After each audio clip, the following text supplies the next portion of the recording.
What's up everyone, it's Endymion, and if you've been keeping a close eye to anything gaming news related, you've likely heard about this Unity pricing policy nonsense that's threatening to destroy the entire indie game market. In case you don't know, Unity is the engine that pretty much every indie game developer uses when they make their games. Games like Hollow Knight, Cuphead, and Among Us are all made with this engine. But beyond the indie scene of priced games, you also have the even bigger can of worms that is mobile and free-to-play games. A lot of these use Unity as their engine too, think Pokemon Go and Call of Duty Mobile to name a few. And later on, I'll talk about how this entire fiasco can and will destroy things like Xbox Game Pass and PlayStation Plus and beyond. It's crazy, so let's get started. So what's happening exactly? Well, Unity decided to suplex their reputation into the concrete when they announced that starting January 1st, 2024, any game that uses Unity as their engine will have to pay fees per install of their game across every platform.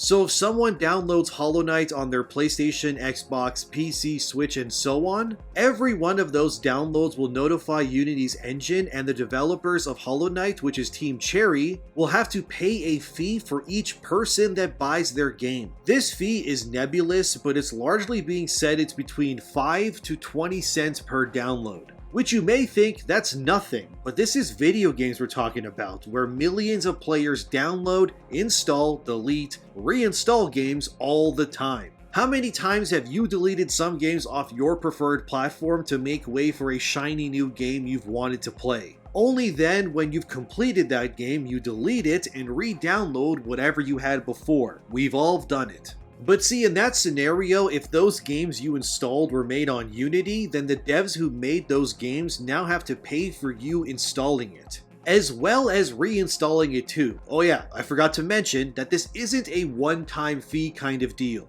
If you download Among Us, delete it, then download it again only to delete it, and you just keep doing this, you could in theory trick Unity's analytics and cause Among Us's developers to go bankrupt from it. If thousands or millions of people do this daily, there's simply no way these studios would be able to keep existing. So whose bright idea was this, I hear you asking? The CEO of Unity is John Riccitiello. He used to run Electronic Arts at a time as well. And while Riccitiello was there, he once tried to propose an idea to make players pay real money for ammo in video games. Riccitiello is a psycho, but he probably thought, well, since paintball businesses and gun ranges make you pay for ammo, why shouldn't video games? Imagine if this concept became industry standard. Your friend would be like, hey, wanna play some PvP in Destiny 2? Sorry man, I just paid my rent and bought groceries. I don't have enough money to pay for ammo to play with you. That's the future this supervillain wanted us all to live in.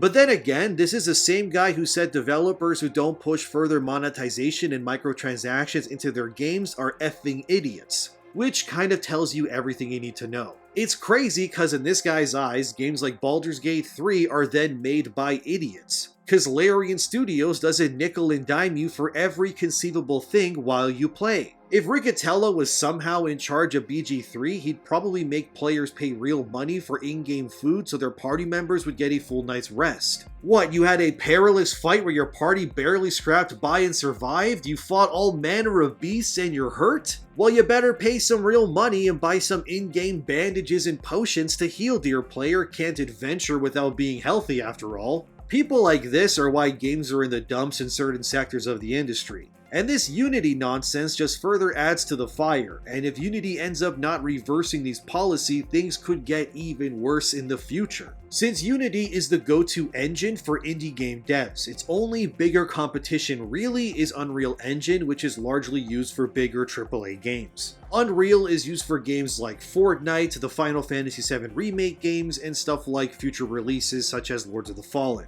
But what's crazy is that these new fees Unity is pushing would just be added onto the already stupidly expensive ways Unity nickels and dimes developers. Back in 2021, Unity already pushed a new thing onto developers called Unity Pro. It's kind of like a developer subscription fee that studios need to pay in order to port or release their games on every console and more. But what's crazy is that Unity is already charging developing studios around $1,800 for a Unity Pro license. You're probably like, $1,800 for a studio? That's fine, right? Well, it would be, but the thing is that when you buy a license, it's only valid for one developer at that studio. So depending on how many people work at that studio, that measly $1,800 license could explode into God knows the number depending on how big that studio is. Of course, some will say it's not all doom and gloom, since this policy fee only kicks in once a game reaches over 200,000 game installs, or if the game makes over $200,000 in revenue, but this will still hurt so many games developers and future projects, it's worth pushing back against. Even Slay the Spire studio Megacrit released a statement where they went scorched earth with Unity's move, and I quote, "The Megacrit team has been hard at work these past 2 years on a new game. But unlike with Slay the Spire, the engine we have been developing it is in Unity. The retroactive pricing structure of runtime fees is not only harmful in a myriad of ways to developers, especially indies, it is also a violation of trust. We believe Unity is fully aware of this, seeing as they have gone so far as to remove their terms of service from GitHub. Despite the immense amount of time and effort our team has already poured into development on our new title, we will be migrating to a new engine, and unless the changes are completely reverted and terms of service protections are put in place, we have never made a public statement before, this is how badly you screwed up." End quote. Also, another big concern is how the hell does Unity even properly track how many installs and reinstalls there are on every game using the engine in real time, with Unity saying this on Twitter. "We leverage our own proprietary data models, so you can appreciate that we won't go into a lot of detail, but we believe it gives an accurate determination of the number of times the runtime is distributed for a given project." So they just said, how do we track your game installs? Just trust us, bro. Don't even worry about it. We'll be able to totally do this with no errors or issues that could financially destroy your company. You're in safe hands. Just trust us. Just like you trusted us for years until we changed policies that could destroy you. You mean trust the same people who, like their CEO, sold over 20,000 of their shares of the company prior to the announcement? As if they knew this would go over badly and decided to cash out before they lost money? Those same people? Yeah, I don't know, man. I don't think people are gonna trust this Riccitiello guy anymore. He just has a very evil aura to him. Although some other engines like GameMaker are at least trying to throw their hat in the ring and get devs to run over to use their game engine instead. Which, I mean, can you blame them? Gotta strike while it's hot, so makes sense to me. And as expected, the shares have fallen as well, but there's a big reason why all of this is happening. Yes, it's greed, of course, but it's not even really about the indie games like Cuphead or Hollow Knight. The real reason Unity is doing this is to go after the mobile and free-to-play market that uses their engine. Like I said earlier, Call of Duty Mobile and Pokemon Go both use Unity. And these are huge games on mobile that are littered with in-game app purchases and more. And remember that the target demographic of games like Pokemon Go especially are kids. And if those kiddos keep deleting the games and installing them on their parents' phones, Unity would actually love that, because then they can charge Nintendo constantly for frequent installs. Games like Genshin Impact also use Unity, and that game back in 2022 had made around $3 billion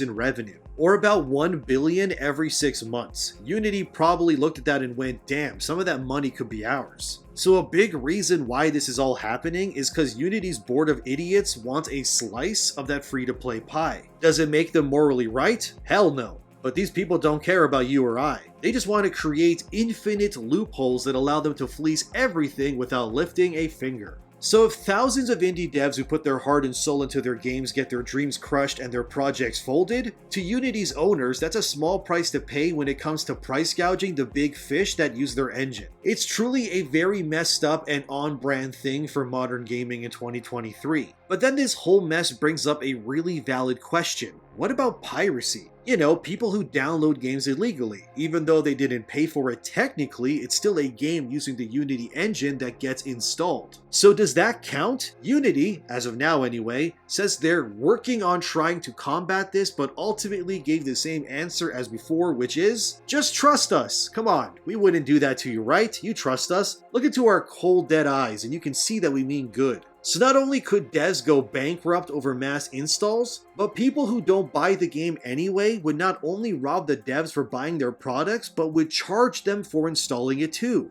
Don't you love modern gaming? It's so amazing, isn't it? Then he got Call to the Lamb's Twitter saying you better buy their game before January 1st because if this goes through, they're pulling the game from all storefronts at that point. And one of the Among Us devs also said companies like Sony, Nintendo, Microsoft, and more will be livid to see hundreds of Unity-made games being pulled from their storefronts due to this. And oh yeah, what about stuff like Xbox Game Pass and PlayStation Plus? Because obviously when it comes to those subscription services, you pay monthly or yearly and then you can download a bunch of games onto your preferred platform, which is all well and good. However, when you do install these games onto your console, what happens if the games you installed are made with Unity? Like Hollow Knight is on both Game Pass and Plus. Does Team Cherry have to bend over backwards and get double teamed with fees? Well, this is the ultimate point of this video and what I truly believe will become the resounding reason why this Unity Backlash thing gets reversed. You see, when asked about whether the devs would have to pay when their Unity game is downloaded on a service like Game Pass or Plus, Unity said in that particular case the install fee would instead be sent to Microsoft or Sony, since the game was downloaded and provided through a service that they own. So every Unity game on these services would cost these mega corpos boatloads of fees if this happens.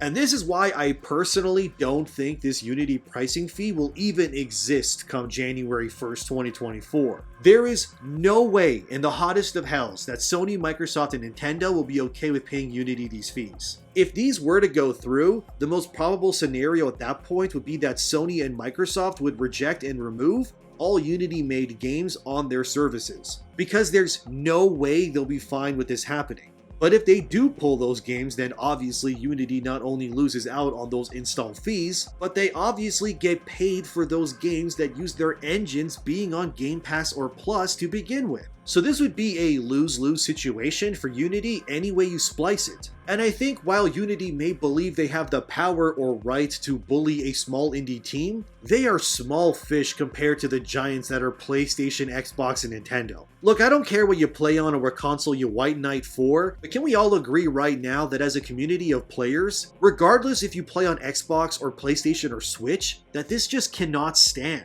Unity will effectively be ruining every conceivable service and platform by pushing this nonsense. And I think all it will take is for Sony or Microsoft to send some of their executives to Unity's offices and place their hand on John Riccitiello's shoulder and ask him a simple question of, do you feel in charge? And hopefully, that'll be enough to reverse this nonsense real quick. Because I don't care who you aren't going to be pushing stuff and think you'll win when it comes to the big three. They will crush you. And hopefully John Riccitiello gets twisted into a pretzel by Sony, Nintendo, and Microsoft, because in all honesty, the dude deserves it.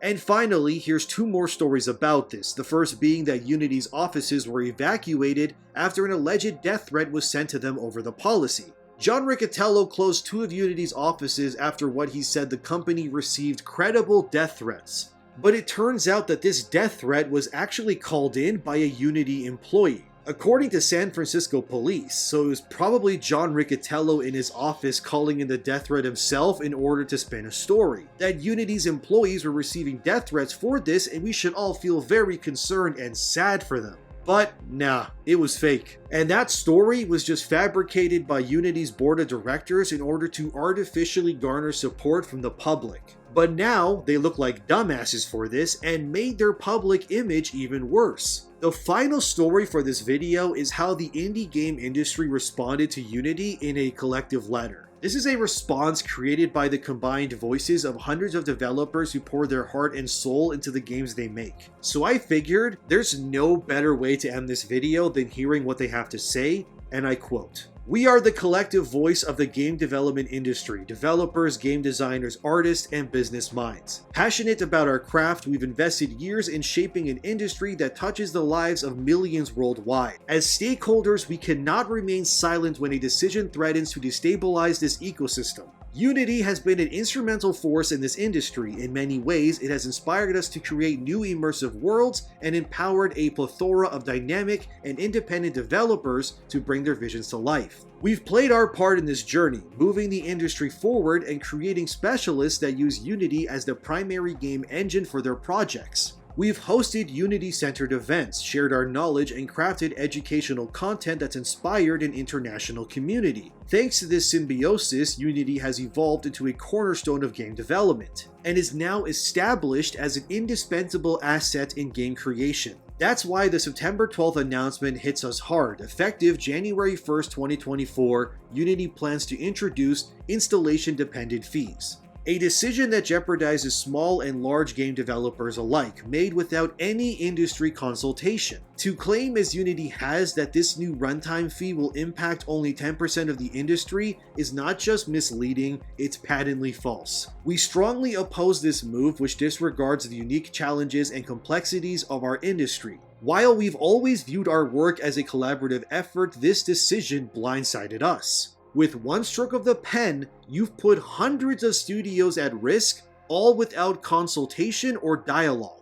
To put it in relatable terms, what if automakers suddenly decided to charge us for every mile driven on the car that you bought a year ago? The impact on consumers and the industry at large would be seismic. This comes at a time when the industry is already grappling with tightening profit margins, heightened competition, and escalating costs in both development and marketing. This isn't just about developers. This impacts artists, designers, marketers, and producers. It's a cascade that could lead to the shuttering of companies that have given their all to this industry. Unity, we stood by and celebrated your every innovation. Why then were we left out of the conversation on a decision so monumental? As a course of immediate action, our collective of game development companies is forced to turn off all ironSource and Unity ad monetization across our projects until these changes are recognized. We urge others who share this stance to do the same. The rules have changed and the stakes are simply too high. The runtime fee is an unacceptable shift in our partnership with Unity that needs to be immediately cancelled. We entered this industry for the love of game development, but what makes it truly special is the community. A community built on openness, shared expertise, and collective progress. If you share our sentiment, we call on you to join us. Turn off all ironSource and Unity ads monetization until a fair and equitable resolution is found. End quote. Thank you for watching. Keep fighting and pushing back, and I'll keep fighting to ensure we keep this industry accountable and on the right path. Subscribe for more in the future, like the video to help the channel out, and have a great day. I'll see you in the next one.